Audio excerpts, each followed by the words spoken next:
سنتێکی کاتی ڕۆیتە ناو گۆڕستان زۆرێک لە خەڵکی لێ غافڵە ئەگە بۆ جارێکیش بێ تۆ جێبەجێکە بە کورتی باسەکە بەم شێوازەیە.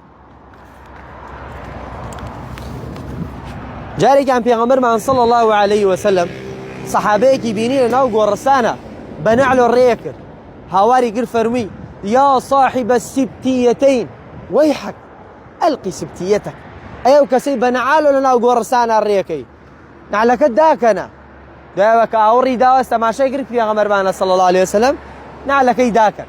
شێخ بن عوثەیمین ڕەحمەتی خوای لێوێ ئەفەرمێت مخالفەی سنەتی پێغەمبەرمانە صلی الله عليه وسلم لە ناو گۆڕستانە بە نەعل و پێڵاوە ڕێ بکەن بەڵکو سنەت وایە تۆ پێت پەتیکەیت ئللا لە حاڵەکاتێ مەگەر گۆڕستانەکە درک و داڵی زۆر بێ یان بترسی لە مار و دووپشک و حەشەرات و شتانە یاوەکو زۆر عەرزەکەی گەرمێ لەو حاڵەکاتە ئینشاءڵڵا دروستە.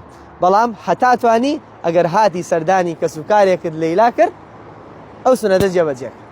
سەلام عەلەیکم.